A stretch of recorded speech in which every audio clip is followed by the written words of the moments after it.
उत्तर प्रदेश में बीजेपी के मुख्यमंत्री ज्यादा उत्पाद कौन मचा रहा है? उनकी भाषा सुनी है, और अगर कभी भाषा न सुनी हो, आर्काइव में जाके एएनआई पे भाषा सुन लेना उनकी। और अगर वो भी न सुनी हो, तो किसी अधिकारी से अगर आपके संबंध अच्छे हों, जो अधिकारी आपसे बहुत अच्छी बात करता हो, जो सच बोल सके, आप उससे थोड़ा समय गुजारें, उनसे जानिए कि उत्पाद वाली भाषा किसकी है, सरकार की है कि नहीं है। ये देश सबका है, और आजादी के बाद देश जो बना, आजादी दिलाने में सबका साथ था।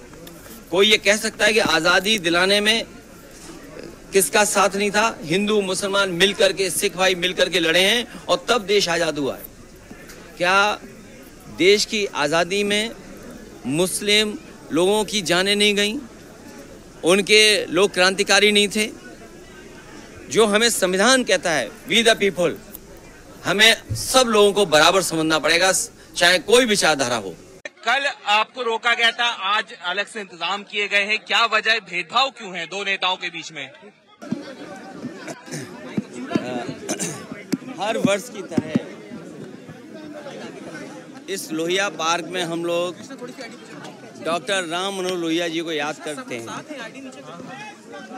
और आज के दिन हम सभी समाजवादी लोग इकट्ठे होते हैं यहाँ पर आकर के, और माल्यार्पण के बाद उनसे प्रेरणा लेते हुए ये संकल्प लेकर के जाते हैं कि डॉक्टर राम मनोहर लोहिया, लोकनायक जयप्रकाश नारायण जी और नेताजी और बड़ी संख्या में समाजवादी नेताओं ने जो सपना देखा था कि भारत समाजवादी देश बने, समाजवादी व्यवस्था से देश चले, डॉक्टर राम मनोहर लोहिया जी के संकल्पों के, उनके आदर्शों पे, उनकी बताई हुई नीतियों पे, जिन्होंने ये सपना देखा था कि हर तरह का भेदभाव खत्म हो समाज के अंदर, चाहे जाति को लेकर के भेदभाव हो, जाति तोड़ों का आह्वान किया हो, या रीजनल स्तर पे जो भेदभाव होता है उसको लेकर के भी डॉक्टर राम मनोहर लोहिया ने कहा कि इस तरह का कोई भेदभाव नहीं होना चाहिए। सप्त क्रांति का जो आह्वान किया था वो सही मायने में समाज को दिशा देता है। डॉक्टर राम मनोहर लोहिया को आज याद करते हुए हम संकल्प लेते हैं कि जो समाजवादी भारत का उन्होंने सपना देखा तो उस सपने को पूरा करेंगे। ये पार्क नेताजी ने बनवाया था, और आज भी लखनऊ में लोगों के लिए या समाजवादी चिंतक विचारकों के लिए ये बहुत महत्वपूर्ण स्थान बन के उभरा है।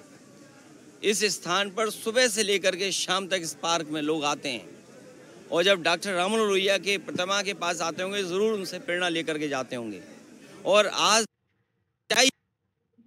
कि समाजवादी व्यवस्था से ही गरीबी दूर हो सकती है, समाजवादी व्यवस्था से ही पढ़ाई का जो भेदभाव है वो ख़त्म हो सकता है, समाजवादी व्यवस्था से ही जो डॉक्टर राम मनोहर लोहिया ने कभी कहा था कि दाम बांधो की नीति लागू हो, तो जिस तरह से महंगाई है, बेरोजगारी है, उसको अगर कोई ख़त्म कर सकता है तो समाजवादी नीतियाँ। हालांकि जयप्रकाश जी ने संपूर्ण क्रांति का आह्वान किया था, महंगाई और भ्रष्टाचार, उस समय की राजनीतिक परिस्थितियों को लेकर के सरकार को इस तरह का व्यवहार कल नहीं करना चाहिए था जिस तरह का सरकार ने व्यवहार किया था। और ये बात कहना कि जीव जंतु हैं इसलिए आप नहीं जा सकते हो, तो जीव जंतु तो सड़कों पर भी हैं, हर जगह हैं, तो क्या हर जगह आना जाना आप रोक देंगे? क्या जीव जंतु से आप पूरा यातायात रोक दोगे? सड़कों पे चलने को रोक दोगे क्या आप? इसी बहाने को लेकर के जीव जंतु हैं? ये केवल समाजवादियों का जो काम था, समाजवादियों का आज भी काम दिखाई दे रहा है। जयप्रकाश नारायण इंटरनेशनल सेंटर के सामने आज भी बीजेपी का विकास फीका है, और उस ऊंचाई से देखो आप तो आप खुद महसूस करेंगे, और उस बिल्डिंग को देखें कि आज के समय में भी वो सबसे मॉडर्न इंफ्रास्ट्रक्चर दिखाई देता है जो पब्लिक यूज़ के लिए थी। ये जो ओपन स्पेस आपको दिखाई दे रहा है, ये पार्क, ये समाजवादियों की देन है। चाहे आपका लोहिया पार्क हो, चाहे छोटे लोहिया जनरेशन पार्क हो, अब तो ये सरकार रख रखाव भी नहीं कर पा रही है, तो सोचिए वो महापुरुषों का सम्मान क्या करेगी। चेन्नई में आरएसएस प्रमुख आपको क्यों रोक, मतलब मोटिव क्या हो सकता है गवर्नमेंट का कि आपको जेबी पे जाने रोक दिया, यहाँ पे आप आ गए?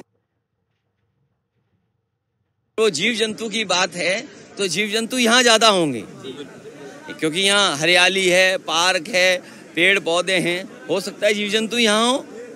ये केवल बहाना था अपनी नाकामी छिपाने के लिए, क्योंकि आज भी जेपीएनआईसी जो बिल्डिंग, जो स्मारक दिखाई देता है, वो भारतीय जनता पार्टी के हर विकास को फीका कर रहा है। तो उन्हें लगता है कि ये विकास जो है वो उनकी आंखों में चुभता है, उन्हें बुरा लगता है। इसलिए मैंने कहा ये विनाशकारी लोग हैं, इनके भाव देखो विनाशकारी हैं, इनके काम करने के तरीके विनाशकारी हैं। आप सोचिए, जब आरोप लगा और प्रश्न लगा कि आपने एक की हत्या की है इनकाउंटर में, तो आप सोचिए हत्या को बैलेंस करने के लिए हत्या, इनसे बड़ा जातिवादी कौन हो सकता है। मैं नहीं था उस समय, लेकिन उसके पिताजी से क्या क्या कहलवाया गया, उसके परिवार से क्या क्या कहलवाया गया।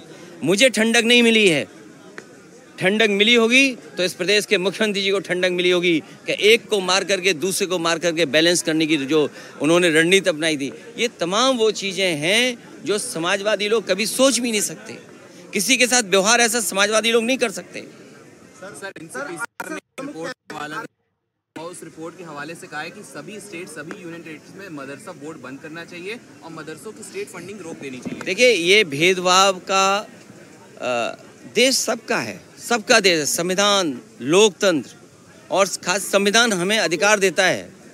तो संविधान से जो चीज़ें, व्यवस्थाएं बनी हैं, हर संविधान से बनी हुई चीज़ को ये उलटना चाहते हैं। ये वो लोग हैं जो नफरत पर राजनीति करना चाहते हैं, ये वो लोग हैं जो भेदभाव पर राजनीति करना चाहते हैं, ये वो लोग हैं धर्म को, जातियों को लड़ा करके राजनीति करना चाहते हैं। लेकिन ये अपने कामयाब नहीं होंगे। इस देश की जनता, समाज में बैठे हुए बुद्धिजीवी लोग, पढ़े लिखे लोग, वो सब महसूस कर रहे हैं कि भारतीय जनता पार्टी की जो भेदभाव की राजनीति है वो चलने वाली नहीं है। सर, आपने 2 इंडेक्स को लेके किया था। देखिए, जब सरकार ये कह रही कि $5 ट्रिलियन की इकोनॉमी है और दुनिया में हम आगे बढ़ रहे हैं, हमारी अर्थव्यवस्था आगे बढ़ रही है, अगर हमारी अर्थव्यवस्था आगे बढ़ रही है तो आखिरकार हंगर इंडेक्स में हम कहाँ खड़े हैं?